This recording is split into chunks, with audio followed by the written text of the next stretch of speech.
podcast show. Maps, data, vision, you magicians. Hey, hey, it's the podcast show with Joe Magician.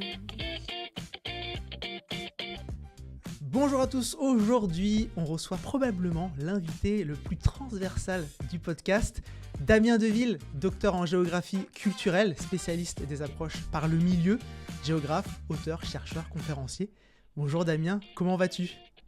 Bonjour Emmanuel, ça va bien, je suis content d'échanger avec toi aujourd'hui, donc merci beaucoup pour ton accueil. Merci à toi, merci pour ta disponibilité, ça me fait extrêmement plaisir de te recevoir. Le podcast Les Géomagiciens est très orienté géomatique, technique, mais la géomatique, on sait que étymologiquement, c'est géographie informatique. Et c'est vrai que j'ai tendance à tomber dans le piège de parler beaucoup informatique, outils, méthodes, logiciels. Mais aujourd'hui, je pense qu'on va beaucoup parler géographie et on va pouvoir un peu rééquilibrer cette balance. C'est la mission en tout cas qu'on se donne. D'accord, ça marche, avec plaisir. Du coup, Damien, est-ce que tu peux te présenter pour ceux qui ne te connaissent pas ? Oui, alors écoute Emmanuel, te dire peut-être le plus important, c'est que je suis papa de deux enfants, métis d'ailleurs, ils ont une double nationalité, française et burkinabé. J'ai moi-même vécu en Afrique de l'Ouest, on pourra y revenir, mais ça a pas mal façonné la géographie que je pratique aujourd'hui, notamment par les structures orales qui bercent les milieux ouest africains. Et je m'inspire de ces structures orales pour raconter la géographie. Et derrière, c'est pas simplement un exercice de plume, c'est aussi une volonté finalement de repeupler un peu nos mondes, de repeupler nos cartes, de repeupler nos imaginaires, pour pouvoir se donner d'autant plus d'outils pour répondre ensemble aux enjeux contemporains. Et sinon, tu l'as dit, je suis géographe culturel.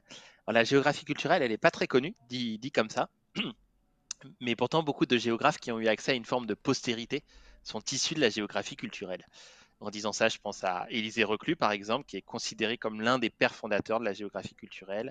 Je pense à Paul Vidal de Lablache, les jeunes des années 90 et 80 se reconnaîtront, c'est les cartes qu'on avait à l'école. Ouais. Gamin, c'était des cartes vidaliennes qui venaient de Paul Vidal de Lablache. Et puis, il y a des auteurs plus récents comme Augustin Berg, par exemple. C'est une géographie qui s'intéresse au territoire, comme toute géographie. La géographie, c'est la graphie de la Terre, l'écriture de la Terre, mais qui s'intéresse au territoire par les relations qu'on entretient les uns avec les autres, entre humains d'abord, et avec tout ce qui compose un territoire ensuite, ses symboles, son histoire, le paysage, le non-humain, ses projections d'avenir, etc. Et te dire, Emmanuel, moi je suis plutôt un spécialiste de la France quand même, mais j'ai travaillé aussi sur l'Afrique de l'Ouest et par héritage intellectuel sur le Japon. C'est-à-dire que moi j'ai jamais fait de terrain au Japon, mais beaucoup de géographes culturels sont japonisants, donc ils nous enseignent le Japon lorsqu'on est étudiant.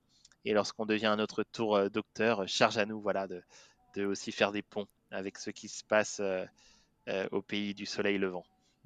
Waouh, super intéressant. Alors du coup, tu l'as dit, docteur, comment on devient docteur en géographie ?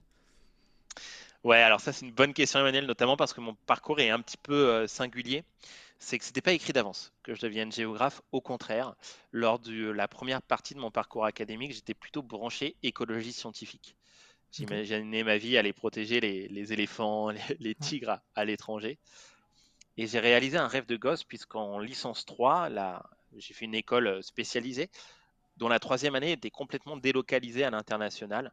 6 mois Ok. d'échange universitaire, 6 à 8 mois de stage. Et pour mon stage, je suis parti en Australie, travailler dans une équipe de rangers sur la protection des populations de koalas. Et c'est là-bas, en fait, sur le terrain, que j'ai commencé à réfléchir un petit peu autrement.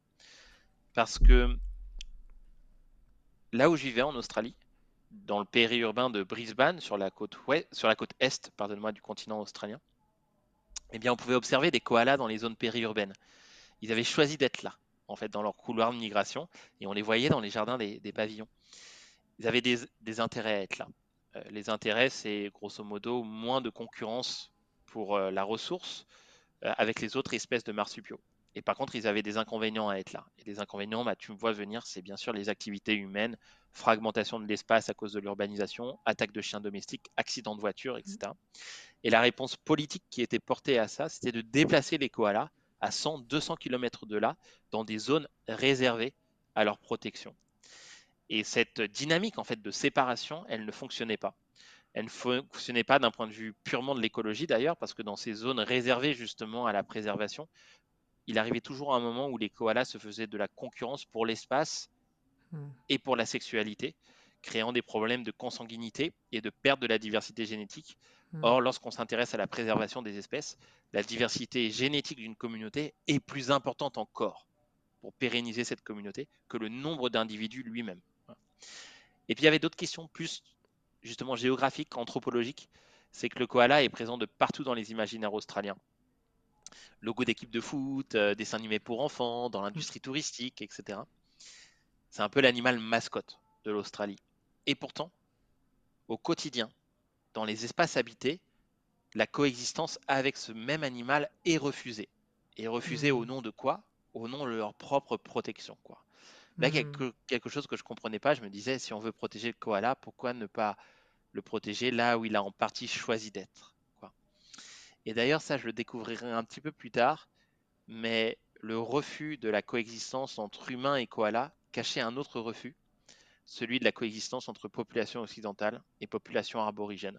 L'un et l'autre prennent leur source, si tu veux, dans une même incapacité à rencontrer l'autre pour ce qu'il est et non pour ce qu'on voudrait qu'il soit, dans une même incapacité à placer l'altérité au cœur des modèles de développement, au cœur des modèles d'aménagement. C'est Claude Lévi-Strauss qui disait ça déjà à son époque. Il avait cette magnifique phrase. Il disait texto, opposer l'homme à la nature revient nécessairement à opposer un type d'homme à d'autres types d'hommes.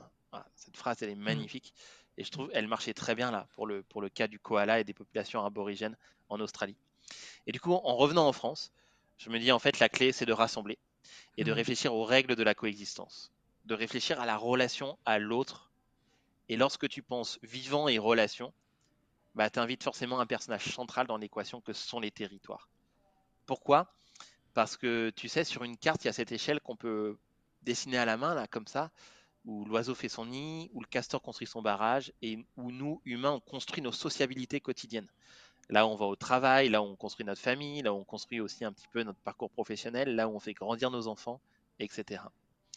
Et c'est donc comme ça, tu vois, Emmanuel, que je suis passé Ouais. de l'écologie scientifique, la science des écosystèmes, à la géographie, la science des lieux et la science des liens. Voilà, avec cette envie de réfléchir à la relation à l'autre. Waouh, c'est super fort. Et est-ce que tu expliques avec les koalas que l'on a dû déplacer pour leur protection? Ça me fait penser à ce qu'on peut retrouver sur des populations d'êtres humains que l'on va déplacer pour leur protection entre guillemets dans l'histoire de l'humanité, hein. On a eu et on a malheureusement. Et c'est vrai que ce que tu expliques là illustre très bien ces problématiques. C'est très intéressant. Donc là, on est seulement en licence 3 quand tu as cette expérience. Et donc, c'est ce déclic que tu as eu. Et ça t'a donné ensuite envie de continuer. Tu as pris quelle direction? Oui, alors j'ai fait un master entre deux institutions qui me faisaient rêver depuis que j'étais gamin, entre l'AgroParisTech et le Muséum d'histoire naturelle de Paris. Donc on avait des cours dans les deux institutions. C'était un master interdisciplinaire, mais avec une grosse composante anthropologique via les professeurs du Muséum d'histoire naturelle de Paris et géographique, notamment géographie agricole, rurale, mais pas que. Voilà, Hmm. via les professeurs de l'AgroParisTech. C'était un master ultra stimulant d'un point de vue intellectuel. Et c'est naturellement que je choisis de continuer en thèse de doctorat. Et à cette époque, il y avait un front scientifique qui était assez à la mode. C'était l'agriculture urbaine. L'agriculture qui se développait dans les grandes villes à des fins de transition écologique, à des fins de résilience alimentaire. Mais si ce sujet avait été pas mal pâturé dans les grandes villes finalement, à Rennes, à Paris, à Marseille, si je prends des cas français, il n'avait jamais été enquêté dans des villes qui avaient davantage souffert en fait de la mondialisation des dernières décennies, d'une rapide désindustrialisation. Or, en provenance d'Europe du Sud, on avait des récits qui prouvaient que les villes qui avaient traversé de plein fouet la crise des subprimes en 2008, je pense à Athènes et Porto, par exemple au Portugal, et ben des gens retournaient à la terre pour faire face à la crise économique. Et par effet miroir, j'ai commencé à me dire peut-être que c'est la même chose en France, en dehors des grandes métropoles, dans des villes qui peuvent traverser davantage de difficultés. Et c'est Hmm. comme ça que je me retrouve à étudier l'agriculture urbaine dans la ville d'Alès, qui est une ville anciennement charbonnière. C'est dans le sud de la France, c'est la capitale des Cévennes. Mais si tu veux, cette thèse de doctorat, l'agriculture urbaine, pour moi, ça a été une excuse pour m'intéresser à ce que j'ai appelé plus tard dans mes recherches des histoires de la relation. En l'occurrence, là, c'était comprendre comment des personnes en situation de précarité se réappropriaient la ville pour faire face à leurs besoins en cultivant la terre, et comment, à partir des jardins, on pouvait repenser un projet de ville dans son ensemble pour une ville en crise. Voilà. C'est d'ailleurs ce qu'on aime faire en géographie culturelle. Je fais une petite parenthèse. On aime retourner sur le terrain, retourner à la monographie, retourner au paysage. C'est quelque chose qui est essentiel, car je crois que ce qui caractérise un peu nos mondes contemporains, c'est qu'on a perdu un peu la conscience des lieux, au fond. On a perdu le sentiment géographique. Je dis souvent que on vit en Auvergne sans connaître les volcans, on vit chez moi là sur les terres de l'Ouest sans connaître le bocage, sans connaître les haies, sans connaître les étangs. On vit au bord de la mer sans prendre la mer, et que cette grande entreprise de désenracinement, elle a une histoire qu'on peut très bien expliquer d'ailleurs, mais elle est en partie la source des crises sociales et environnementales. Donc il y a un enjeu au fond à redévoiler la diversité propre à chaque territoire pour pouvoir mieux composer avec elle dans les modèles de développement. Mais ensuite, ce que propose la géographie culturelle, c'est à la manière d'un accordéon qui s'étire comme ça. C'est de monter un petit peu en théorie et de montrer comment, à partir de chaque territoire, on peut quand même penser le monde, on peut quand même porter le monde. Voilà, c'est cette belle phrase d'Édouard Glissant qui disait agis en ton lieu et pense avec le monde. Pour moi, la géographie culturelle, elle est pile à cette intersection-là.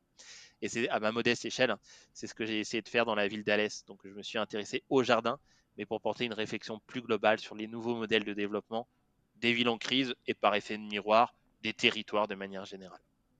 Waouh, c'est une très belle passion que tu as pour les territoires. C'est vraiment, ça donne envie quand tu dis on habite au bord de la mer sans prendre la mer, on habite en Auvergne sans prendre les volcans. C'est presque frustrant de se dire, c'est vrai que j'ai passé quelques temps en Auvergne et j'avais pas pris le temps d'aller voir les volcans. Enfin, on a la chance d'avoir un pays, la France métropolitaine, mais également les territoires d'outre-mer qui ont juste des paysages incroyables.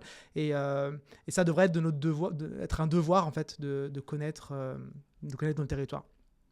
Carrément. Ça fait penser ce que tu dis. Tu sais, il y a Paul Valéry, le poète de la Troisième République. Hein, ça ne nous rajeunit pas, mais il avait cette phrase très belle.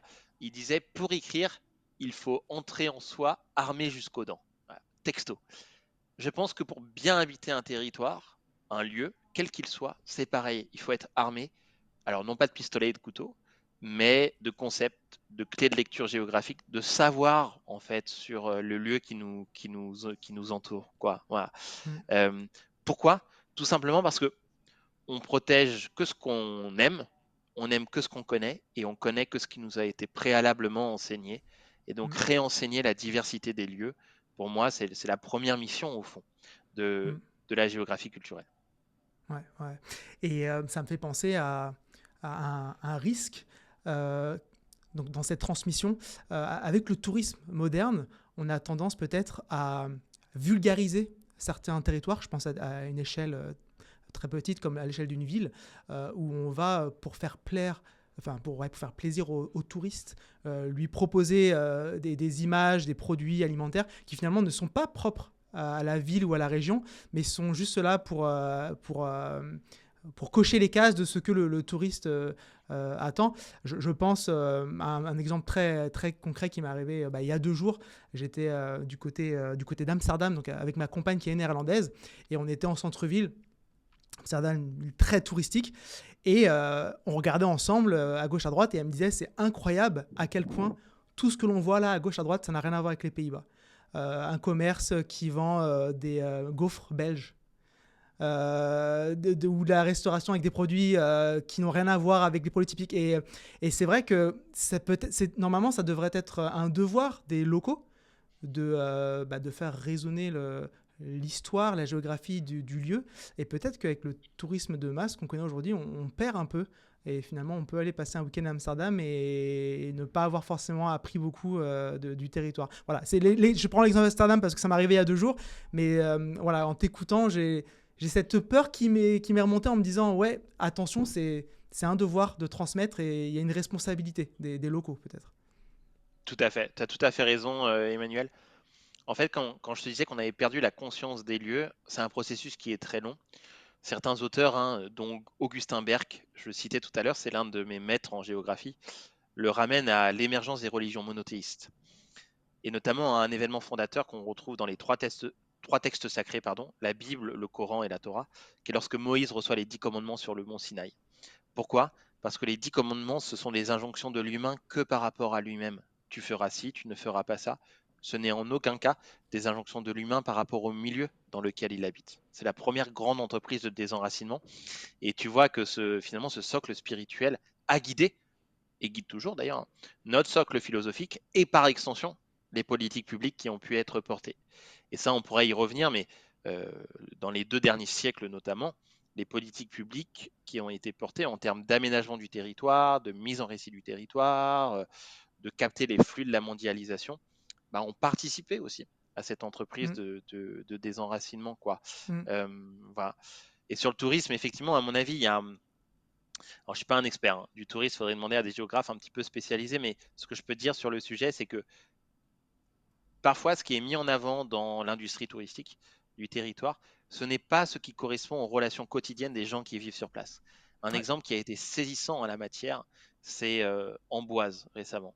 Amboise, bon, magnifique ville, hein, c'est sur les bords de la Loire, c'est le château de François Ier, c'est le château de Léonard de Vinci, etc. Mais tout le récit tourne autour du château, tout le récit de communication de la ville. Sauf que ce château, il est payant, il coûte très cher. C'est pas un espace qui est approprié au quotidien par ceux et celles qui vivent sur place. Et donc on a un récit de la ville qui est Mm. orienté uniquement pour attirer Ouais. les populations qui ne sont pas là, au Ouais. détriment de toutes les histoires entrelacées, voilà, qui participent à l'émancipation de toutes les Ouais. parties prenantes. Et donc pour moi, il y a un enjeu à ce que l'industrie touristique participe davantage, disons, Mm. à catalyser les liens locaux, à catalyser des opportunités locales. Il y a un autre exemple dans ta ville de naissance, Emmanuel, ça va peut-être te Ben, faire la maison de plaisir. Jeanne d'Arc, peut-être? L'auberge de Jeanne d'Arc, non? Alors, peut-être, je la Ah non, connais ville de pas. naissance, pardon, excuse-moi. Je pense que tu vas te faire référence à Nantes, mais je pense à Orléans, mais je t'écoute et je Ah prendrai oui, après ouais, l'anecdote Jeanne je d'Arc. faisais référence à Nantes. Ouais, tu me Oui, disais en oui, off que ouais, tu venais oui, un oui, je peu de suis cette ville. nantais, en effet. Et bah, j'ai trouvé quelque chose de fantastique qu'ils ont fait autour des châteaux des ducs de Bretagne. Ouais, C'est que les douves ont été réaménagées finalement en jardin collectif, ouais. en espace vert, et que régulièrement, sur les murailles du château, il y a des jeux pour enfants, notamment des toboggans, qui Ouais. permettent d'aller du haut de la muraille à en bas. Ça, c'est intéressant parce qu'on valorise les vieilles pierres. On peut visiter le château, une visite historique très classique, et en même temps, ces vieilles pierres catalysent la relation au quotidien pour ceux et celles qui vivent sur place. Hmm. Voilà, à mon avis, à quoi devrait davantage participer le tourisme à l'échelle des territoires. Ouais, ouais, ouais, très, très intéressant. Et oui, en effet, je suis nantais et ça me fait mal au cœur que quand tu as dit ville de naissance, j'ai pensé à Orléans. Parce que je me sens Belle ville 100% aussi. nantais, mais belle ville aussi, pour avoir du coup passé beaucoup plus de temps à Orléans, une vingtaine d'années. Et donc, ouais, on a l'auberge qu'on appelle la maison de Jeanne d'Arc. Et beaucoup de touristes viennent visiter la maison de Jeanne d'Arc en pensant que c'était sa maison, là où elle a vécu. Alors qu'en réalité, elle y a passé qu'une seule nuit. Et on a un récit, la ville de Jeanne d'Arc. Évidemment, Jeanne d'Arc qui a une histoire avec la libération d'Orléans. Mais voilà, ça fait penser à ça. Je te propose une petite énigme territoriale. Je vais te donner 5 D'accord. territoires et tu vas me trouver le point commun qu'ils ont entre eux. Est-ce que tu te sens Ok. prêt à relever ce défi? Je vais essayer, ça marche. Si je te dis, donc, alors c'est des territoires à différentes échelles. Si je te dis les Alpes, les Cévennes, Québec, Abidjan et Bobo Dioulasso, quel est le point commun entre tous ces territoires? Des territoires qui composent ma géographie, peut-être. C'est C'est ça. ça. Ouais. C'est exactement ça. Alors, raconte-nous un peu. Je crois que tu as vécu ou voyagé au moins dans toutes ces différentes villes et régions. Ouais. Alors écoute, pour le dire vite, donc les Alpes, c'est là où j'ai fait ma première partie de mon parcours académique, cette fameuse licence plutôt en écologie scientifique. Le Québec, j'en ai pas parlé, mais c'est mon échange universitaire. Donc avant de partir en Australie, j'ai fait 6 mois d'échange universitaire à Chicoutimi, Ok. qui est à 600 km au nord de Montréal.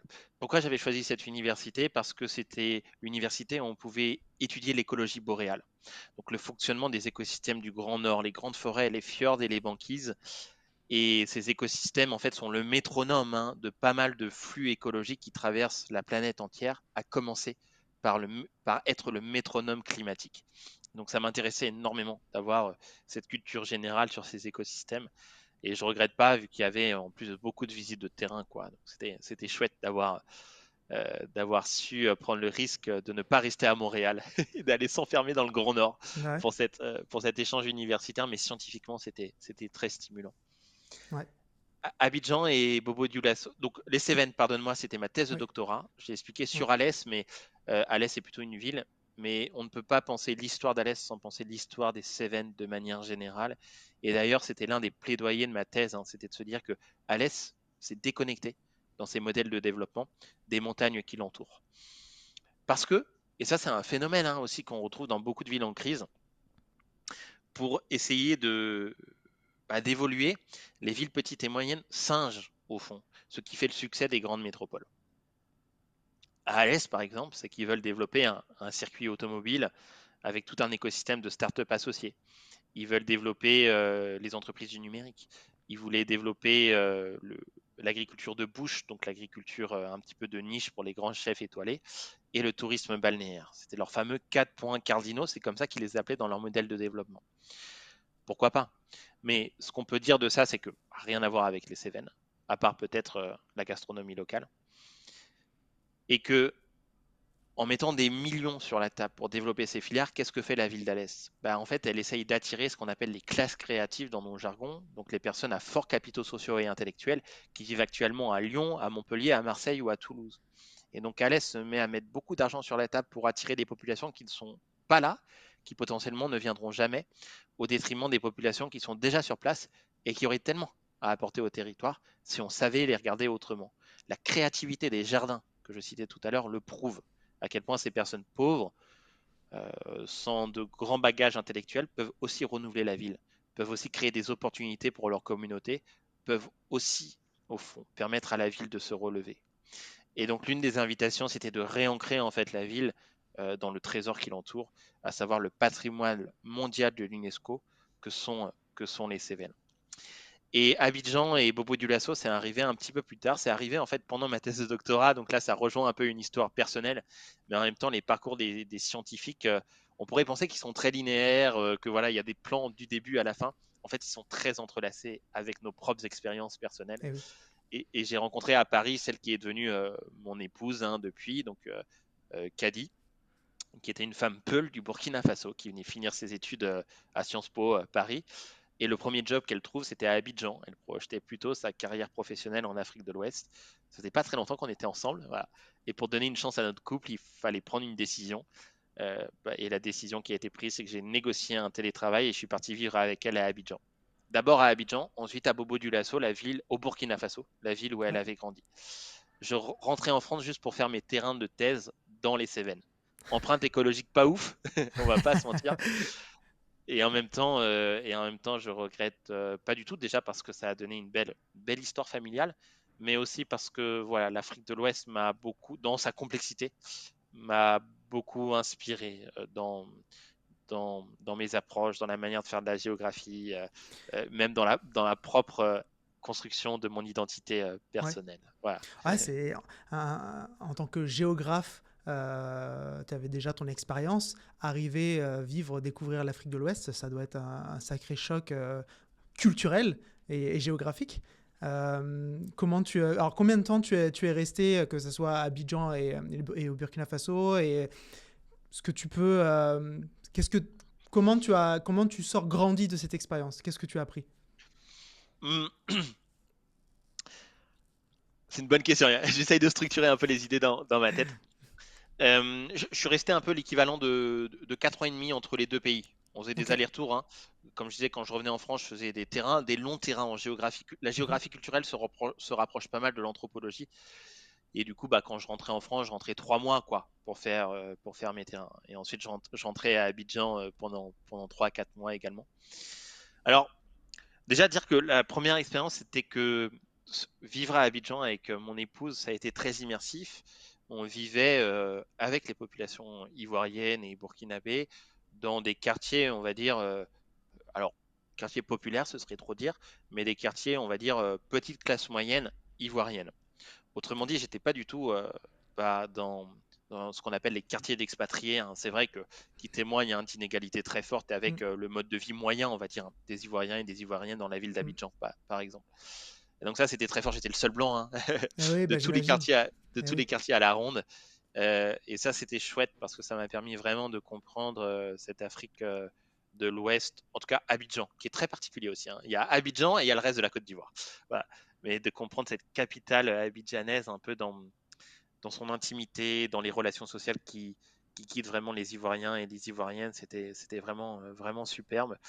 Alors, c'était une expérience plus personnelle, puisqu'à l'époque, je travaillais sur les Cévennes, mais peu après ma thèse de doctorat, j'en ai profité pour faire un projet de recherche, en travaillant notamment sur un homme qui avait eu un prix Nobel en 2018, qui s'appelle Yacouba Sawadogo. Il a reçu le prix Nobel de l'environnement, et qui est plus connu dans les médias pour être l'homme qui arrêta le désert. Et porter ce projet m'a permis de encore mieux comprendre comment les populations ouest-africaines, en l'occurrence les Mossi du Burkina Faso, s'appropriaient un espace et faisaient face à la crise écologique, puisque l'histoire de Yacouba Sawadogo commence à l'heure où son village est rattrapé par des vents chauds venus du proche Sahara, provoquant sécheresse et famine. Tout le monde part, lui reste, se met à planter des arbres. 40 ans après, il sauve la vie dans son village. Je voulais comprendre dans la singularité des mondes ouest africains qu'est-ce qui avait pétri ce parcours et comment on pouvait en tirer des choses pour repenser nos propres territoires, quoi, aussi les territoires européens. Mais je dirais, voilà, si je théorise tout ça, euh, je dirais que de manière fondamentale, l'Afrique de l'Ouest m'a permis de mettre des mots un peu sur la notion d'appartenance à un lieu qui traverse vraiment les mondes, enfin, les mondes actuels et le débat public actuel, hein, que ce soit en France comme en Afrique de l'Ouest d'ailleurs, hein. Tu sais, ça me fait penser à cette belle phrase de Nkrumah, l'indépendantiste ghanéen. Il disait que on n'est pas africain parce qu'on est né en Afrique, on est africain parce que l'Afrique naît en nous. Cette phrase, elle est magnifique et je crois qu'elle peut s'appliquer pour chaque type de territoire. On appartient à un lieu non pas parce qu'on a 3 générations au cimetière, mais parce que ce lieu grandit en nous au quotidien et qu'on a envie à notre tour de le porter. Ceci étant dit, l'appartenance n'est pas un chemin tout rose. Voilà. Au contraire, je crois qu'on appartient à un lieu qu'à partir du moment où on ressent, tu vois, une forme de tiraillement intérieur, une forme de champ de bataille intérieur entre le territoire tel qu'on le fantasme et tel qu'il est vraiment, entre les amis qu'on souhaite et les amis qu'on a, entre notre propre vote, par exemple, et le vote majoritaire de la commune. Euh, ça peut être similaire comme ça peut être différent. Entre ce qu'on imagine pour notre propre vie, des aventures un peu de cap et d'épée à la One Piece, tu vois ce que je veux dire, et finalement nos gestes quotidiens qui sont très anodins, quoi. Ce tiraillement, c'est ce qui nous fait dire dans les territoires dans lesquels on se sent appartenir, ce territoire je l'aime, je vais le porter jusqu'au bout, et qui nous fait dire presque l'heure d'après, la même journée, mince, qu'est-ce que je fais là, demain je pars. À mon avis, c'est quand on ressent vraiment ce tiraillement qu'on appartient à un lieu. Appartenir, c'est chaque jour aimer et c'est chaque jour trahir. Voilà. Et à mon avis, lorsqu'on parlera de l'appartenance en ces mots, qui sont vraiment un universel, hein, qu'on soit récemment arrivé dans un territoire ou qu'on y soit né, on ressent ce tiraillement. Voilà. Et lorsqu'on saura en parler, ça fera tomber, à mon avis, beaucoup de masques à l'échelle nationale, comme à l'échelle locale, et on pourra peut-être cheminer, en tout cas je l'espère, vers les voies de la réconciliation à l'échelle des territoires. Penser l'appartenance en ces termes, tu vois, je pense que c'est vraiment l'Afrique de l'Ouest dans toute sa complexité qui m'a apporté ça. Et c'est vraiment structurel maintenant à ma manière d'appréhender les espaces, les territoires, dans ma manière de penser la relation à l'autre, de penser la relation à l'autre en géographie. Ce que tu dis est magnifique, ça résonne énormément en moi et je pense que ça résonnera également dans beaucoup de personnes qui, comme moi, sont métisses. Parce que moi, donc, comme je disais, je suis né à Nantes, je suis né en France et ayant un père congolais de Kinshasa, donc couleur de peau métisse. Pour ceux qui nous regardent en podcast audio et qui ne connaissent pas, c'est peut-être pas flagrant, mais si vous êtes sur YouTube, il n'y a pas de doute. et pendant toute ma vie, j'ai toujours cette question de d'où est-ce que tu viens. Et parce que Parce que je suis pas blanc. Du coup, on se dit, il est peut-être né ailleurs. J'ai eu droit à tout, hein. J'ai beaucoup droit aux îles, hein, Martinique, Réunion, Guadeloupe. J'ai eu la chance aussi de pas mal vadrouiller à gauche à droite. Et quand j'étais en Calédonie, on pensait que j'étais calédonien. Quand j'étais du côté de l'Amérique du Nord, on pensait que j'étais américain du Sud des États-Unis. Enfin, j'ai eu droit à tout. Et quand je suis allé pour la première fois sur la terre de mon père, du côté de Kinshasa, j'étais blanc. Tout d'un coup, j'étais blanc. Tout le monde me regardait, moi et mes sœurs, on nous regardait en mode que font ces blancs ici. On nous appelait Mundele, qui veut dire blanc en lingala. Et donc, et c'est là, c'est ce jour-là, hein, j'avais déjà, c'était en 2010, ouais, j'avais déjà plus de 20 ans. Et c'est ce jour-là que je me suis rendu compte. On m'avait toujours vu en France comme quelqu'un qui vient d'ailleurs. Et quand je suis allé à Kinshasa, on me voyait également comme quelqu'un qui vient d'ailleurs. Et je me suis rendu compte qu'en fait, ce n'est pas aux autres de nous dire d'où est-ce qu'on est censé venir. Et soi-même, quand on se pose des questions, en réalité, la réponse est peut-être ailleurs. Et c'est ce que tu expliques parfaitement, l'appartenance à un territoire. Voilà, c'est bien plus que ça. Donc, merci pour tes mots et ton explication qui résonne énormément. Merci à toi, Emmanuel, pour ton témoignage aussi qui est très touchant et qui me parle d'autant plus que vous l'avez compris, j'ai moi-même des enfants métis. Voilà. Et j'en suis très fier. J'espère, heureusement. Le métissage, c'est beau. Très bien. Est-ce que tu peux nous parler de la bibliothèque Terre de Relations? Qu'est-ce que c'est? Oui, c'est une bonne question, Emmanuel. Merci aussi de parler de ce projet, c'est trop chouette. C'est un projet un petit peu naissant, quoi, hein. Ça fait 1 an qu'on s'est lancé. Terre de Relations, c'est une émission disponible sur YouTube qui cherche à rendre la géographie populaire. Je dirais comme ça. On est parti de l'idée avec Solène que la géographie culturelle notamment, nous aide au fond à répondre aux enjeux contemporains. Et il faut qu'elle sorte, cette géographie, de la niche dans laquelle on l'a placée, c'est-à-dire grosso modo les universités ou les livres un peu arides du collège-lycée de nos cours d'histoire-géographie. Histoire-géographie dont les professeurs sont surtout des historiens et non des géographes.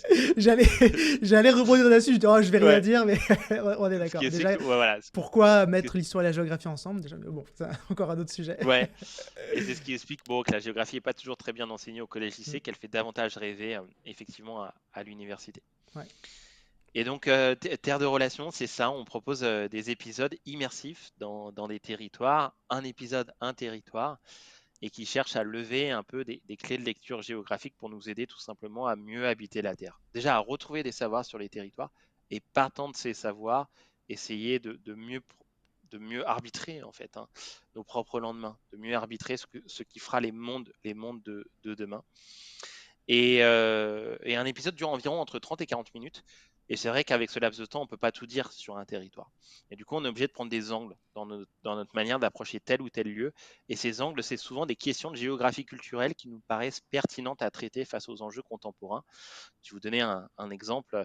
On est parti dans la vallée de la Drôme, dans l'un des épisodes de la saison 1. Et la vallée de la Drôme est connue pour être très en avance en termes de transition écologique. Ça a été porté par beaucoup d'acteurs, notamment avec ambition, hein. Et ils ont eu des résultats incroyables. Mais qu'il y a eu un effet bulle qui s'est créé au point que beaucoup de gens partageant ces valeurs se sont installés dans la vallée de la Drôme, créant en fait un gouffre entre ces nouvelles arrivées attirées par cette communauté de valeurs et ceux et celles qui ont toujours été là, qui ne sont pas forcément des écolos convaincus. Créant une forme de polarité assez forte, créant ce qu'on appelle en géographie un effet club. Donc on a voulu renseigner cet effet club et de voir comment on pouvait le dépasser à travers les chemins de la relation. Ce qui est intéressant aussi dans notre manière de construire le fil narratif de nos épisodes, c'est que ce faisant, ça leur donne un petit peu une valeur patrimoniale. C'est-à-dire que dans l'idée, tu pourras toujours regarder les épisodes Terre de Relations dans 10 ans. Certes, le territoire aura évolué des fil à, les acteurs auront sûrement changé, ils auront d'autres discours, mais en tout cas, l'angle de qu'est-ce qu'un effet club et comment le dépasser restera toujours d'actualité euh, pour la vallée de la Drôme ou pour d'autres types de territoires. Et c'est là où ça rejoint la bibliothèque. C'est parce que nous, on n'est pas youtubeurs, tu vois, Emmanuel, notre but, c'est plutôt de, comme je disais, de transmettre cette géographie qu'on peut pratiquer en tant que scientifique. Et du coup, notre idée, c'est plutôt de, voilà, de créer une sorte de bibliothèque géographique, un peu sexy, un peu moderne, tu vois, où chaque épisode est comme un livre sur une étagère dans lequel tu vas chercher soit la découverte d'un territoire, un beau voyage à la échappée belle, par exemple, ou dans lequel tu vas aller chercher des questionnements géographiques un peu plus précis si tu le souhaites. Et donc, qui dit bibliothèque dit aussi remplir cette bibliothèque. Pour le moment, on n'en est qu'au début, mais c'est vrai que le projet Terre de Relation n'a de sens que si les épisodes se pérennisent au fil du temps. En tout cas, c'est l'ambition qu'on essaye de se donner.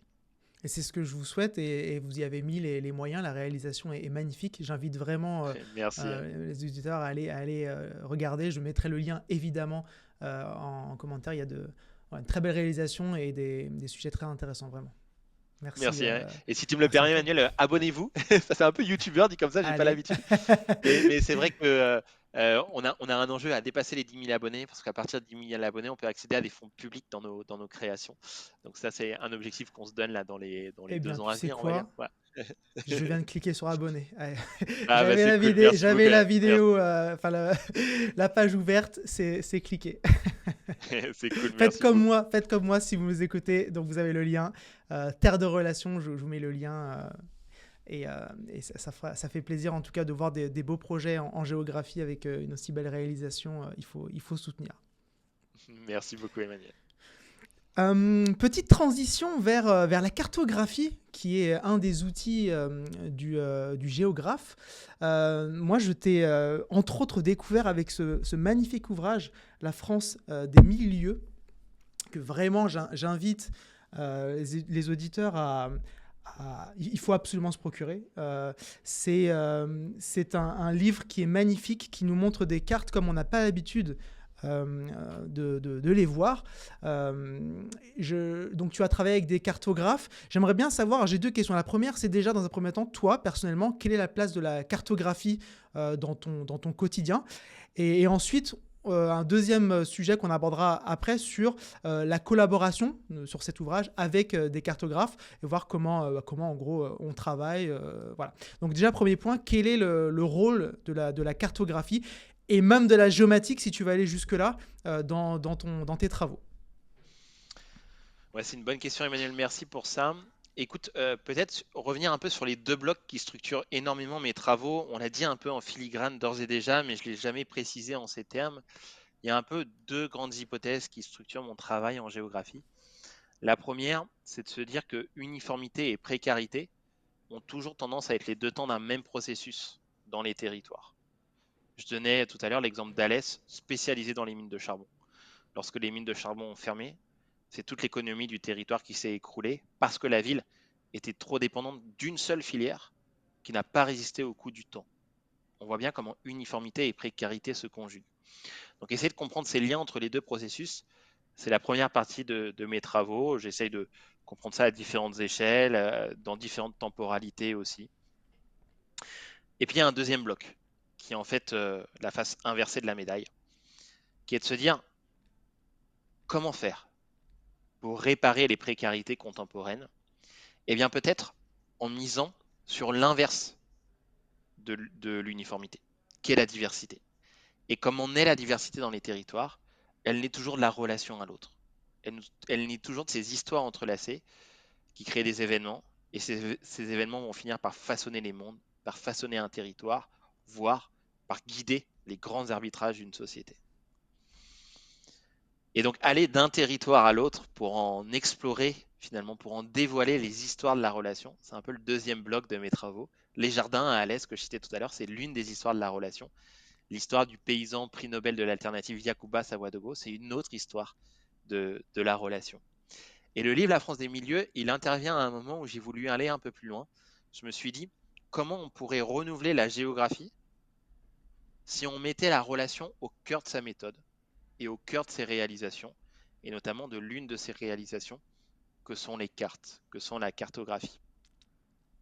Et ça devenait d'autant plus nécessaire que lorsqu'on garde les cartes à l'aune de la géographie culturelle, on se rend compte que les cartes aussi participe à une forme de dépeuplement de tout ce qui nous entoure. En fait, les cartes, elles sont faites surtout pour leur efficacité. Voilà, on utilise Google Maps, c'est pour nous dire comment aller d'un point A à un point B le plus rapidement que possible. Ça dépeuple tout le reste. Autrement dit, les cartes sont surtout caractérisées par du vide. Et comme j'exprimais tout à l'heure, il y a un immense enjeu en fait à repeupler nos territoires pour pouvoir mieux arbitrer en fait, nos propres sociétés. Et la carte est utile dans ce sens-là. Ça devient un vrai outil démocratique, au fond, la carte. Ça relève des savoirs pour nous permettre de décider ensemble comment on dialogue avec ces savoirs. Quitte à choisir de les ignorer, mais au moins les ignorer en conscience, les ignorer en sachant que ces savoirs sont quand même présents et que nous les connaissons. Voilà. Et donc la France des milieux, elle propose ça. Le livre La France des milieux, propose ça, de produire des cartes en mettant la relation au centre, et notamment à travers des approches par le milieu, d'où le titre du livre, La France des 1000 lieux, en 2 mots, qui est un jeu de mots avec la France des milieux en un seul mot. Je dirais plus précisément qu'il y a 3 hypothèses, Emmanuel, qui ont permis de guider un peu ce livre, qui sont autant des hypothèses scientifiques que des hypothèses citoyennes. Moi, c'est ça qui me plaît. La première, c'est qu'un territoire est toujours le produit de son historicité et que pour comprendre ce qui se passe dans un territoire, il faut remonter un peu les pages de l'histoire, y compris les pages de l'histoire géologique des milieux, quoi. C'est comprendre les volcans en Auvergne, c'est comprendre la garrigue en Provence, c'est comprendre le Mont Ventoux lorsqu'on vit dans le Vaucluse, etc. Derrière l'entreprise citoyenne, comme j'exprimais tout à l'heure, c'est pouvoir mieux connaître ce qui nous entoure pour mieux le préserver ou mieux dialoguer avec. Deuxième hypothèse, c'est une phrase qui vient encore du géographe Augustin Berg. J'ai déjà cité, il n'est pas très connu du grand public, Augustin Berg, mais j'aime bien dire que en géographie culturelle, c'est une star. Tu vois, c'est Gandalf dans Le Seigneur des Anneaux. Augustin Berg, c'est pareil en géographie culturelle, quoi. Il est très connu. Il a cette très belle phrase, il dit « L'être se crée en créant son milieu ». L'être se crée en créant son milieu. C'est cette idée de se dire, en habitant un territoire, on le modifie, et que dans cet exercice même de modification, on se change en retour. On change de manière d'être, de penser et d'agir dans l'avenir. Il y a 2 enseignements clés de cette hypothèse. La première, c'est que imaginaire et matérialité sont très connectés dans les territoires. On a tort d'opposer les deux. Il faut toujours penser les deux de concert. C'est pas facile, hein, mais c'est une hygiène scientifique qu'il faut essayer de se donner. Et la deuxième, c'est qu'un territoire est toujours en mouvement.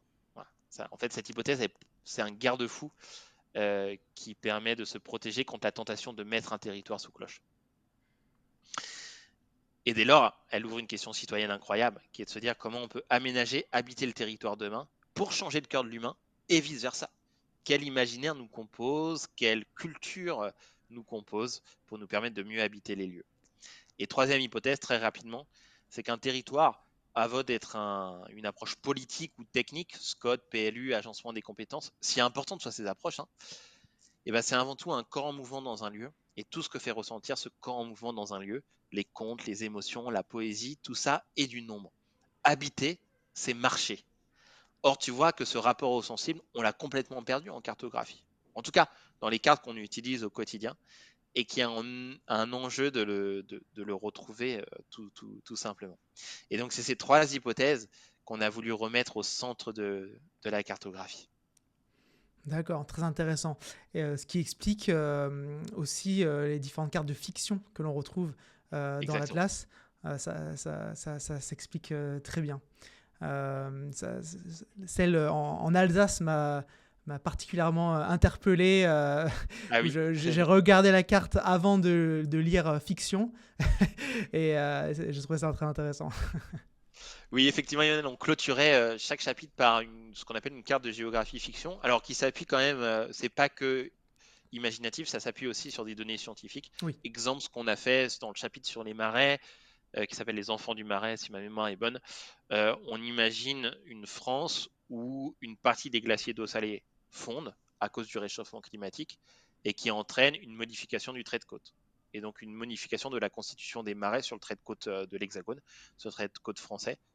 Si les glaciers fondaient de 50 mètres, si le niveau de la mer, montait de 50 mètres lié à la fonte des glaciers, qu'est-ce que les marais donneraient en France? Voilà. Et Mm. donc, en fait, on fait des projections scientifiques, c'est des modèles qui tournent, qui nous permettent d'illustrer ça sur des cartes. Et ces cartes de géographie fiction, c'est nous permettre aussi de donner à la géographie une capacité à saisir comme ça, tu vois, Mm. à jouer sur ces liens d'usage et d'affection qui nous relient à des lieux, quitte à les briser ces liens, pour montrer ce qui peut se créer si ces liens n'existent plus. Voilà. Pour inviter les gens à, voilà, par effet de rétroaction, à, à mieux questionner leur propre manière d'habiter le présent, quoi. Voilà. La géographie permet aussi ça. On peut faire de la géographie culturelle sans faire de cartographie? Oui, on peut. Pendant longtemps, tu vois, si je prends le cas des travaux d'Élisée Reclus, il y a peu de cartes en fait dans ses travaux. Bon, il a quand même fait des atlas, mais en tout cas, ces livres qui ont eu accès à une forme de postérité, c'est plutôt des territoires racontés avec les mots. C'est une autre forme de cartographie, tu vas me dire, mais c'est plutôt les textes qu'il a laissés dans la postérité, davantage que des cartes. Mais là où tu as raison, Emmanuel, c'est que malheureusement, alors, il y a deux choses qui ont joué. D'une part, la géographie culturelle a lâché un petit peu les cartes. Pourtant, c'est le seul courant de la géographie qui permet de faire des cartes qui repeuplent, comme je disais tout à l'heure. Mais c'est aussi parce que la géographie culturelle elle-même a eu tendance à s'estomper dans les courants de la géographie. Pourquoi? Parce que ce qui faisait la géographie culturelle au courant du siècle dernier, hein, c'était d'aller d'une vallée à l'autre, d'un village à l'autre, pour en expliquer les différences, partant du principe que, puisque des gens différents y habitent, on aura forcément des modes de vie qui sont un petit peu différents, uniques au fond, d'un village à l'autre. Arrive la mondialisation, l'accélération de la mondialisation dans les années 90, et la géographie se dit qu'il n'y a plus trop d'intérêt à aller expliquer les diversités locales. Soit on les connaît déjà, soit de toute manière elles s'estompent sur l'autel de la mondialisation. Il devient plus intéressant d'expliquer les inégalités, les formes de fissures ou les espoirs d'ailleurs qui naissent en fait de ce nouveau rapport au monde, de ce nouvel ordre mondial qui caractérise essentiellement les économies de marché. Et donc la géographie culturelle finalement devient de plus en plus silencieuse en même temps qu'émerge ce qu'on appelle la géographie critique, la géographie radicale, la géographie, disons, d'inspiration marxiste et la géopolitique. Et d'ailleurs, quelque chose qui témoigne beaucoup de ce passage de relais, c'est que la dernière personne qui avait une approche de géographie culturelle forte au Collège de France, Merleau-Ponty, laisse sa place à Claude Lévi-Strauss, anthropologue. Voilà. Mm. La géographie laisse sa place à l'anthropologie, en tout cas dans la manière d'expliquer les diversités locales. C'est-à-dire que ces diversités, on va plus s'y intéresser dans nos propres territoires. On va aller chercher des sociétés très lointaines pour retrouver un rapport à l'altérité. Voilà. Et aujourd'hui, la géographie culturelle revient là, tu vois, dans les années 2020. On est une nouvelle génération qui essayons de reprendre le flambeau parce qu'on se dit qu'en fait, nos territoires, on les connaît plus. Et c'est pour ça qu'on Mm. traverse la crise écologique et sociale, comme je disais tout à l'heure. Et qu'il y a un immense enjeu à les raconter de nouveau, nos territoires, tout simplement, mais les raconter en 2026, avec tout ce qui les traverse en 2026. Alors c'est très stimulant d'un point de vue intellectuel de se dire qu'il faut tout reprendre, y compris la réalisation des cartes associées.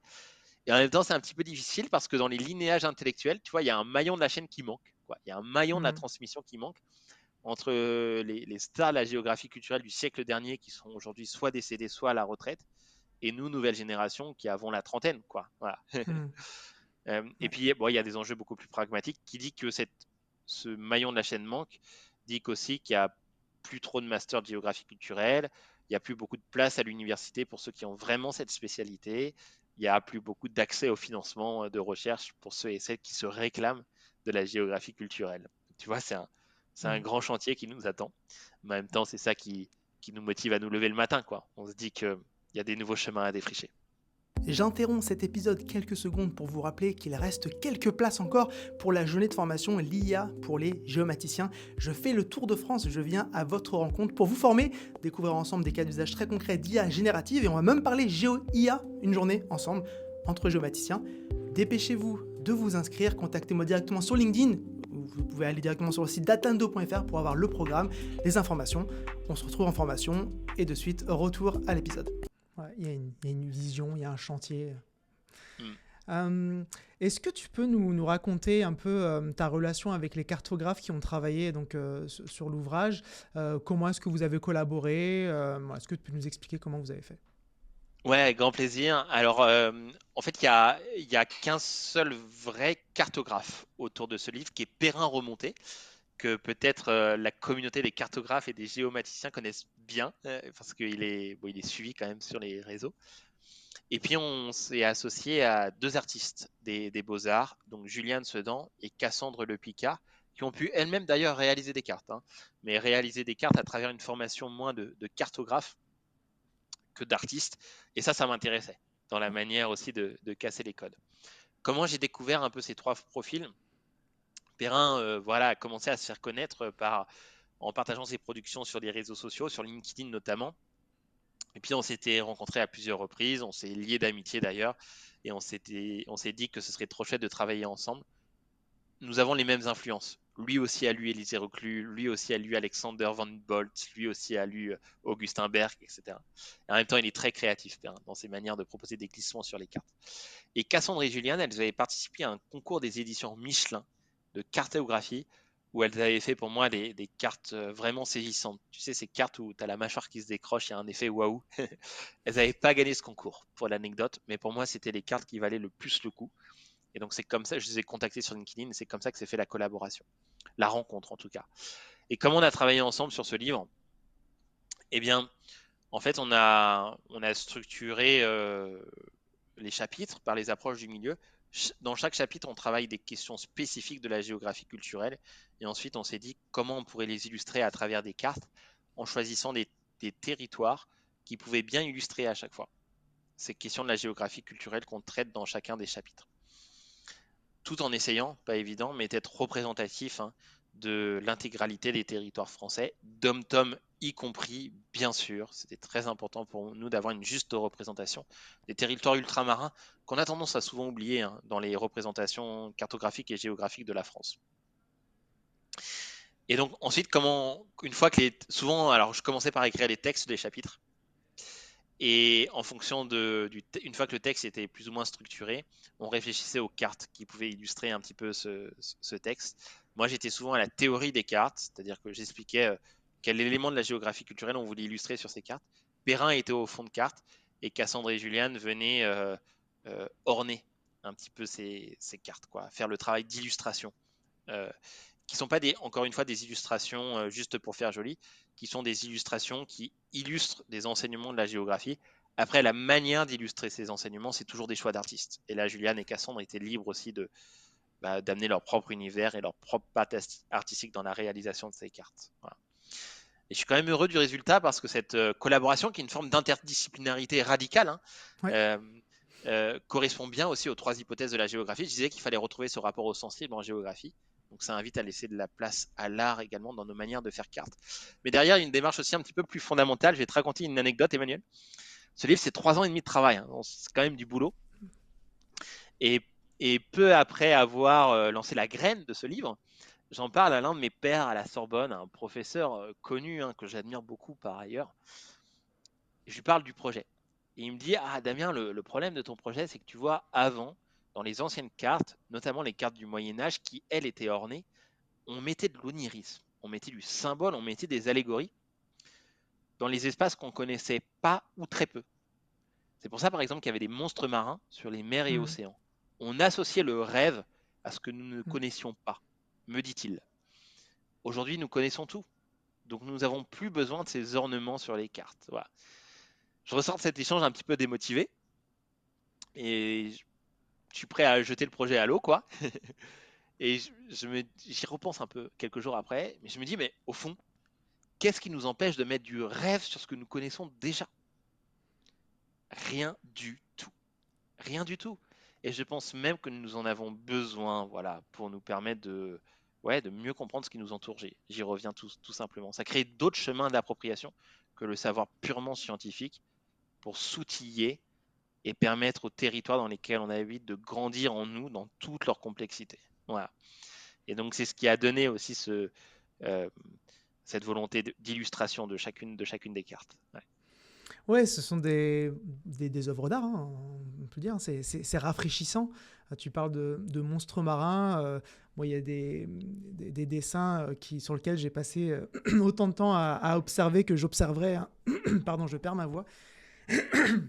Je pense que je vais boire une petite gorgée, ça va m'aider. Je t'en prie. Et je disais, donc tu parles de monstres marins. Là, il y a des renards, par exemple. Un renard qui est magnifiquement dessiné. Alors, je crois que je ne sais plus c'était sur quel territoire. Mais voilà, des animaux, ouais, ça y est, je l'ai. Sur le cimetière du Père-Lachaise. Ce qui m'a interpellé, c'est que quand j'ai découvert l'ouvrage au début, je feuillete et je pensais qu'il y avait donc des dessins qui sortaient de la cartographie. Où je me dis, ah bah là, ils ont mis juste un dessin, quoi. Et puis je regarde, et puis je vois la carte.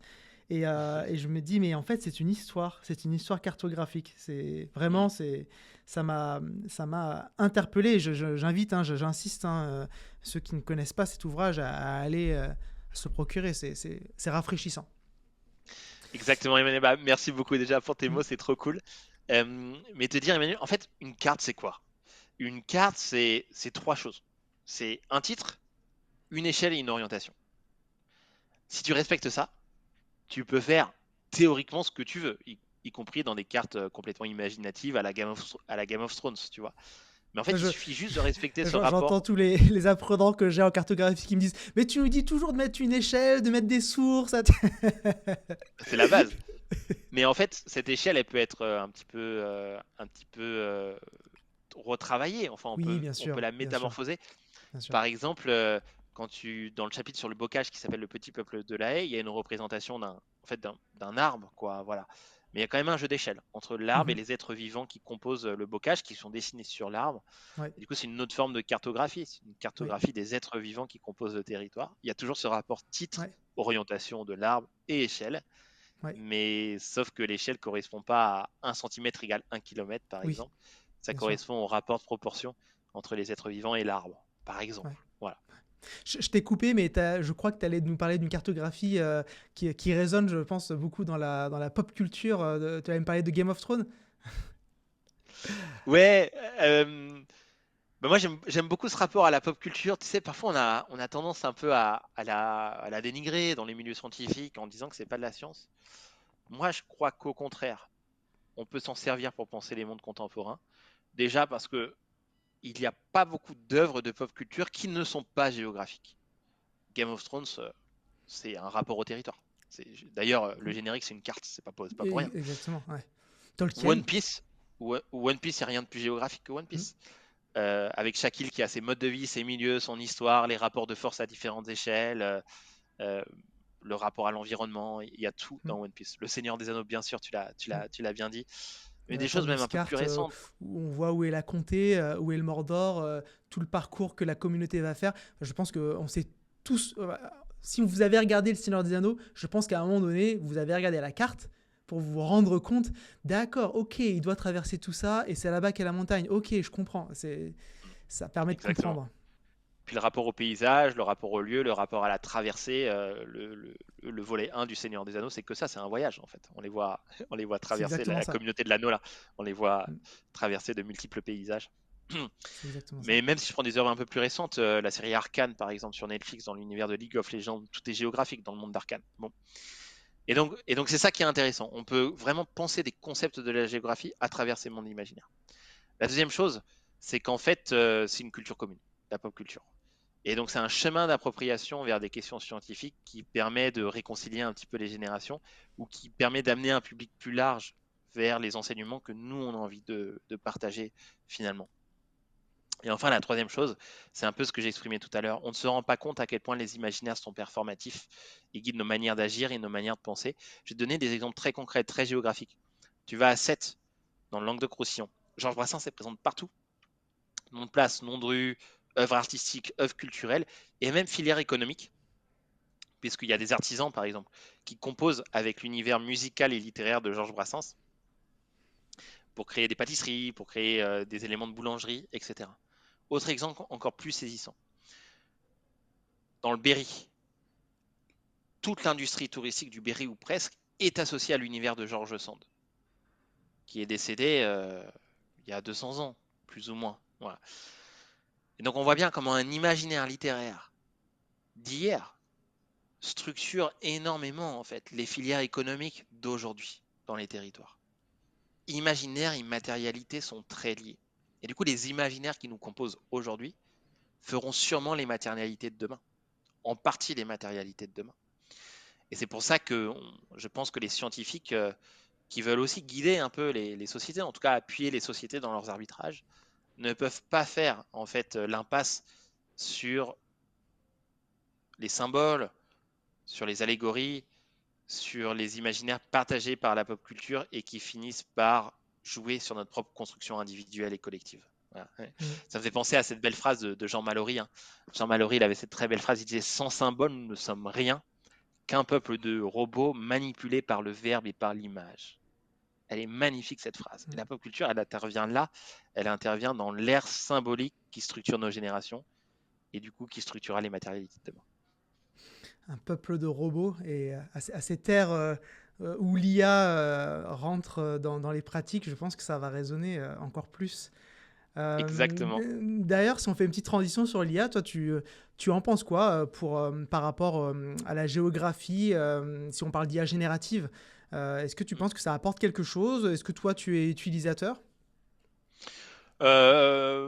Non, j'utilise peu l'IA, en tout cas pour générer des données géographiques. Aussi parce que je pense qu'elles sont. J'ai essayé une fois ou deux, mais elles sont pas encore assez performantes. Elles changent les localisations pas mal, les IA. D'ailleurs, ça se voit. Il y a par exemple des petites blagues, hein, des personnalités politiques qui ont partagé des cartes faites avec des IA. C'est c'est la grosse galère, mais ça se voit, enfin, ça se voit Ouais, ouais. directement. Par contre, ce qui devient intéressant, je crois, avec l'IA, c'est sa capacité peut-être à croiser des données. Ou moi, je m'en sers plus parfois pour avoir des synthèses littéraires sur Mhm. certaines œuvres de chercheurs que j'ai pas le temps de lire, Ouais, tout simplement. Alors, elles ouais. sont jamais complètes, surtout en géographie culturelle. Voilà, la phrase que je viens de citer de Jean Mallory, c'est une phrase cachée au milieu d'un livre, qui n'est pas une phrase qui reste forcément dans la postérité, mais c'est une phrase qui, moi, m'inspire parce qu'elle Mhm. est au cœur de la géographie culturelle que Mhm. moi, je pratique. Voilà. Et donc avec l'IA, je peux pas aller chercher non plus tu vois, ces petites phrases qui font le sel quand même, hein, de Ouais, la géographie. Donc ça ne ouais. remplacera, ça ne remplacera jamais ce travail de labeur au fond, hein. Ce travail Ouais. de labeur. Mais de temps en temps, ça peut un petit peu nous appuyer. Et puis moi, j'ai à cœur de faire vivre aussi le métier des cartographes, qui est un très beau métier. Et le métier des illustrateurs et des illustratrices, c'est chouette de passer avec de passer. Petite anecdote, la seule fois où j'ai généré des illustrations avec l'intelligence artificielle en équipe, c'est bah là, il y a les municipales de 2026 qui arrivent. Donc moi, j'accompagne une liste, hein, dans mon petit village, voilà, une liste sans étiquette, mais qui se retrouve autour d'une volonté de faire vivre la relation. On a zéro budget pour la campagne. Et du coup, on a fait appel un peu à l'IA pour faire des illustrations. Ok. Mais tu vois que Oui. c'est moins Ouais. bonne qualité quand même que la poésie qui peut se dégager d'un vrai travail d'illustration. Oui, oui, on est d'accord. Et pour rebondir sur ce que tu disais sur la cartographie, oui, aujourd'hui, demander à une IA de créer une carte de A à Z qui ressemblera exactement à un travail cartographique fait par un professionnel, ce n'est pas possible. Ça sera peut-être Non. possible dans quelques années, mais à ce jour, c'est pas possible. Et tant mieux, probablement, parce que ce que l'on veut. Oui, Ouais. et puis quand même, Emmanuel, dans la cartographie, il y a quand même des choix qui sont faits et qui sont des choix d'auteur, des choix de cartographe ou des choix de géographe lorsqu'on est un peu à la théorie de ces Mm. cartes. Euh, Ces choix, c'est quoi? C'est un peu ce que j'exprimais tout à l'heure. C'est le jeu entre les échelles. Mais aussi, c'est qu'est-ce qu'on met au centre de la carte. Et ça, une IA, elle peut pas le décider à notre place, quoi. Ça dépend aussi du message qu'on a envie de véhiculer à travers Mais notre le carte. géographe ou le créateur peut orienter l'IA et lui Oui, c'est vrai. expliquer, comme on peut le faire avec une illustration. Euh, Moi, je ne suis pas graphiste, je ne suis pas illustrateur. Si je utilise une IA pour générer une affiche, il y a peu de chances qu'elle soit incroyable. Par contre, un Mm, professionnel, un graphiste qui a l'expertise, qui a le vocabulaire, qui connaît le jeu des couleurs, etc., lui sera capable, via son expertise, d'obtenir quelque chose de plus qualitatif. Et c'est en ce sens-là où il y a où du coup c'est rassurant, où il faut garder l'expertise métier, il faut avoir son mot à dire pour justement orienter l'IA et ne pas se cacher derrière une intelligence artificielle lisse qui viendrait mm. finalement gommer la diversité et les différentes façons de penser. Oui, tout à fait. Tout à fait. Mm. Est-ce que alors tu nous disais que donc la géographie culturelle revenait un peu au devant de la scène. Tu la situes comment si on prend une échelle, on va dire moyen-long terme, dans 25 ans? Comment est-ce que tu visualises la géographie culturelle, son rôle, sa place? Tu veux que je te dise un peu mon fantasme, Emmanuel, Bien ou sûr, on est là pour comment rêver. ça peut probablement se passer? Ouais. Euh, Écoute, tu sais, la force de la géographie culturelle, je dirais un petit peu comme ça, c'est aussi de proposer des mondes plus décentralisés, voilà, et plus communautaires.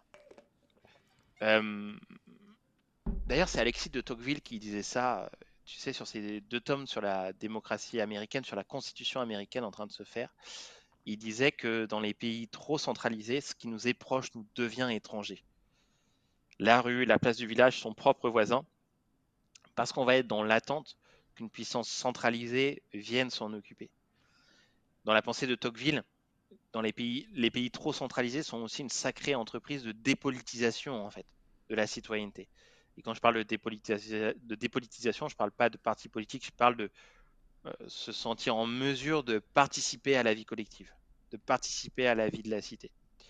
Or, pour faire face aux enjeux contemporains, notamment à la crise écologique, on a besoin de davantage décentraliser et on a besoin de penser la relation à l'autre.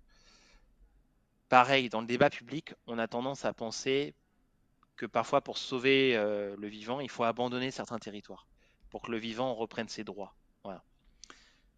Je retourne à cette histoire d'Yacouba Sawadogo, le Burkinabé prix Nobel. S'il était parti comme tout le monde dans les années 80, le désert aurait cassé la porte et aurait continué vers le village voisin.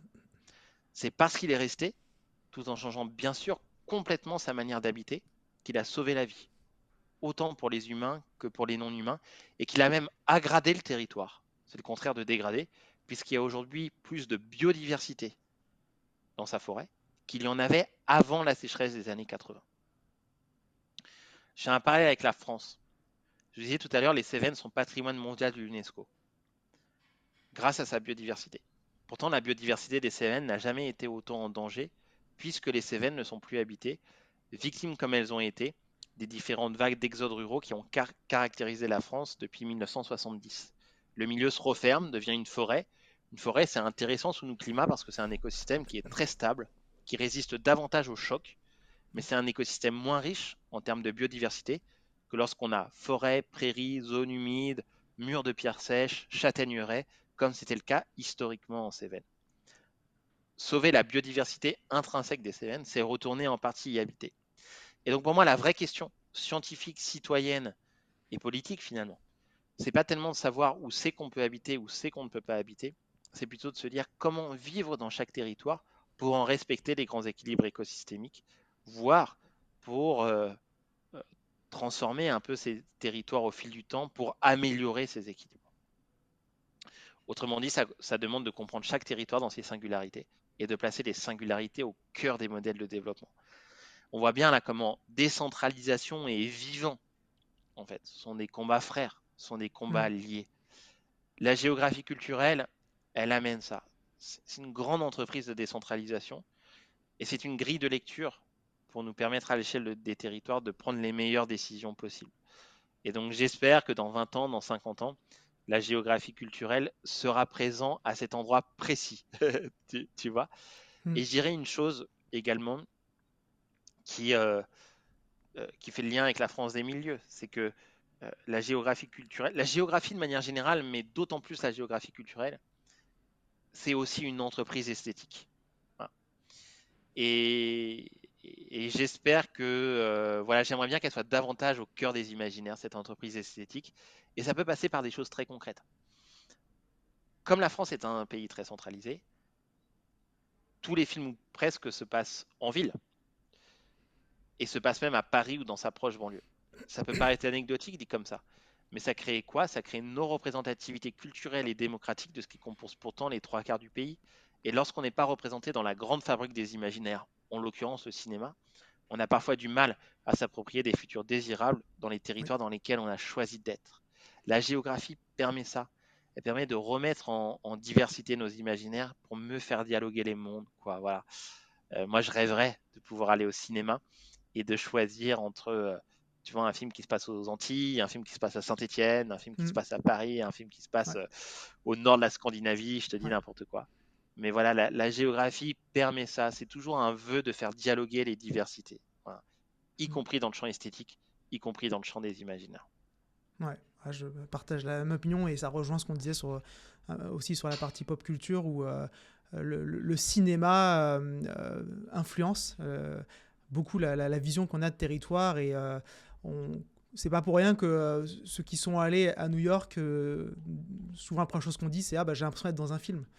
Eh oui, parce qu'on a aussi une surreprésentation de certaines villes et quand on découvre d'autres territoires, si on prend l'exemple des États-Unis, on connaît parfaitement à quoi ressemble New York ou la Californie, mais s'il s'agit tout d'un coup d'être dans un état peut-être moins mis en lumière, on aura l'impression que c'est un autre pays. Et c'est vrai que c'est là où le cinéma pourrait aider et je rêve aussi d'un film qui se passe à Nantes.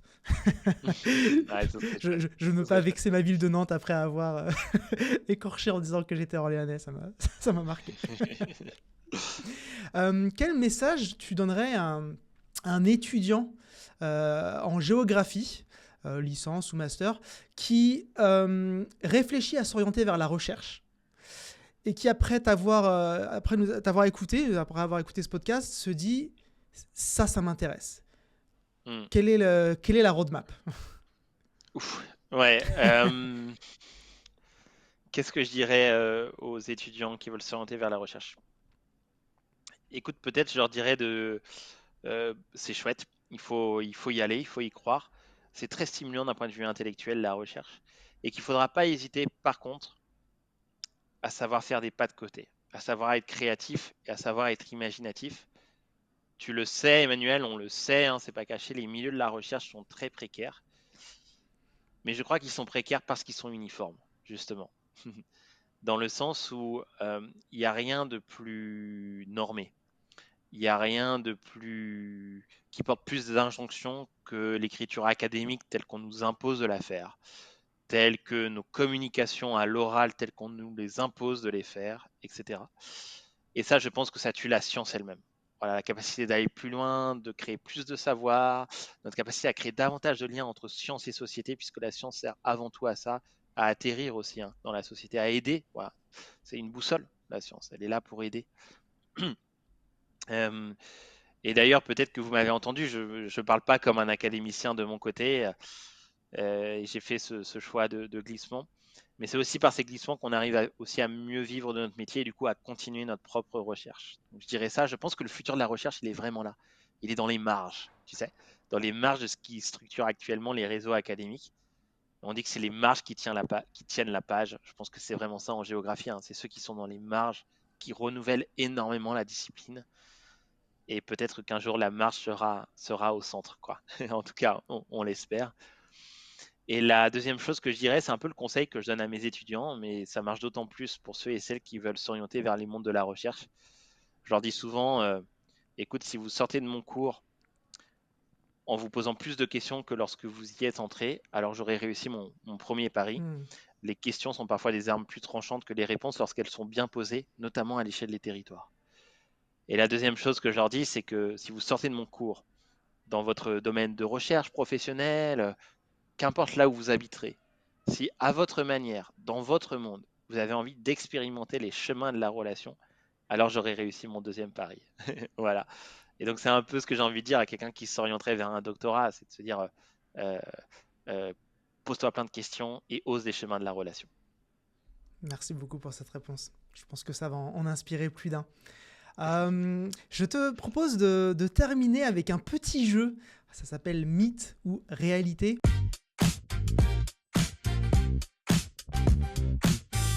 Je vais te donner 10 affirmations qui sont volontairement pas forcément évidentes. Il va falloir trancher. Tu vas devoir me répondre du tac au tac, soit mythe, soit réalité. Il ne faut pas trop réfléchir. Et normalement, il ne faut pas justifier. D'accord. Okay. Est-ce que tu es prêt ? Je suis prêt. C'est parti. Première affirmation. Une carte est toujours politique. Réalité. La géomatique est trop technicienne. Réalité, mais elle peut s'ouvrir à d'autres choses, un peu à l'image de ce qu'on a fait dans la France des milieux. T'as utilisé ton joker de justification. Pardonne-moi. Non, il n'y a pas de souci. C'est pour le jeu, mais en réalité, c'est évidemment très intéressant de nuancer. On est d'accord. On ne peut pas comprendre un territoire sans l'habiter. Réalité. La donnée remplace le récit. Mythe. Mythe. On a besoin des deux. Les SIG déshumanisent la géographie. Mythe. La recherche académique est connectée au terrain. Mythe. J'hésitais à comment la formuler dans ce sens-là ou dans l'autre sens. Les cartes influencent les décisions publiques. Réalité. On peut faire de la poésie avec une carte. Réalité. Je pense que tu y as répondu. L'IA va transformer la manière de comprendre les territoires. Réalité, je pense que oui, effectivement. Et la dernière, le géomaticien devrait être un médiateur. Réalité. Super, merci beaucoup d'avoir joué le jeu, c'était très intéressant. Et un dernier petit jeu, parce que j'aime bien les jeux, la question de Joker. Alors, les règles sont simples. Je vais te poser une question et tu as tout simplement le droit de dire Joker et du coup tu n'y réponds pas et on clôturera l'épisode ou alors tu peux répondre. Ok ? Là je sens la peur là. Non, avec grand plaisir. Vas-y. Est-ce que tu peux me dire quelque chose que tu n'oserais jamais dire sur LinkedIn ?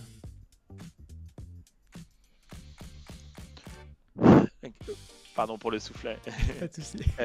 Que j'oserais jamais dire sur LinkedIn. Ouais, je peux te dire quelque chose. En tout cas, c'est ce qui me vient là à chaud. Si tu sais, dans ma jeunesse, moi je suis encore jeune, mais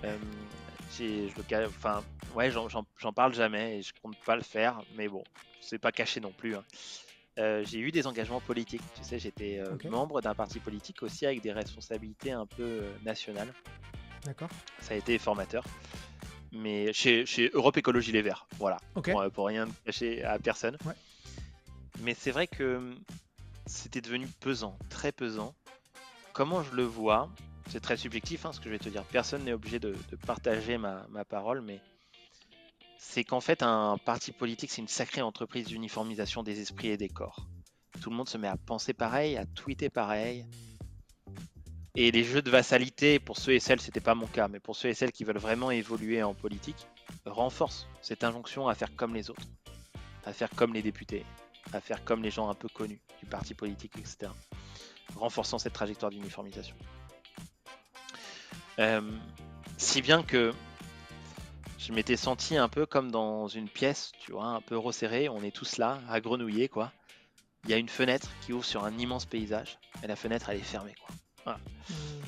Et un jour, j'ai eu envie d'ouvrir la fenêtre, voilà, et d'aller dans le paysage et voir toutes les nouvelles formes de relations, de pensées, d'opportunités qui pouvaient naître de ce paysage. Voilà. Et sans jamais me retourner d'ailleurs, sans jamais regarder en arrière, c'est un choix que j'ai pas du tout regretté. Au point d'ailleurs qu'en tant que géographe maintenant, ma position, c'est que quand je suis auditionné par des partis politiques ou des personnalités politiques, je dis oui à tout le monde, droite, gauche, centre, à l'exception du RN. Voilà, à l'exception de l'extrême droite. C'est ma position, pareil, que personne n'est obligé de partager, mais c'est ma position personnelle. Et je suis très heureux de ça, d'avoir franchi un peu le cap, quoi. Voilà. Ça peut paraître bête, dit comme ça, mais non. Il y a des inerties qui se mettent en place qu'on a du mal à quitter une association dans laquelle on a eu des responsabilités, encore plus un parti politique où chacun espère devenir le grand nom de demain. Il y a un peu ça dans les partis politiques. Et voilà. Voilà ce que je pourrais te dire. Merci beaucoup pour ce partage. Merci d'avoir joué le jeu. C'est top et ouais, c'est très intéressant. On a dit pas mal de choses. Est-ce qu'il y a un dernier message de clôture que tu aimerais faire passer avant de terminer ? Quel message de clôture ? Écoute, je peux te donner un peu mon mantra. J'espère que la quête des mondes de demain, c'est de faire de chaque lieu une terre de relations. On a besoin de bénévoles. Montez dans le bateau si vous en avez envie, quoi. Voilà. Super. Merci beaucoup, Damien. Où est-ce qu'on peut te retrouver ou si on veut rentrer en contact avec toi, on passe par où? Alors, le réseau où je suis le plus actif, c'est vrai que c'est LinkedIn. Voilà, j'essaye d'être réactif aussi dans les messages, donc n'hésitez vraiment pas. Et Ouais. si vous voulez voir une science plus populaire, c'est sur la chaîne YouTube de Terre de Relations qu'on peut me retrouver. Et il faut s'abonner. Oui, merci Emmanuel. Merci beaucoup, Damien. C'était un réel plaisir de t'avoir. Moi Merci à tous de nous avoir écoutés. Je vous souhaite très bonne fin de journée ou une très, très bon début de journée si c'est le début de la journée au moment où vous écoutez ce podcast. Et surtout, n'oubliez pas de ne jamais cesser d'apprendre. À très bientôt. Au revoir. Magicians. Hey, hey, it's the podcast show with Joe Magician. Yeah, but what's your job? I'm doing math. Sorry, what's your job? You know, with data. But what's your job? I make the world readable. Tune it up, hey, hey, it's the podcast show. Tune it up, hey, hey, it's the podcast show. Maps, data, vision, Joe Magicians. Hey, hey, it's the podcast show with Joe Magician. But what's your job?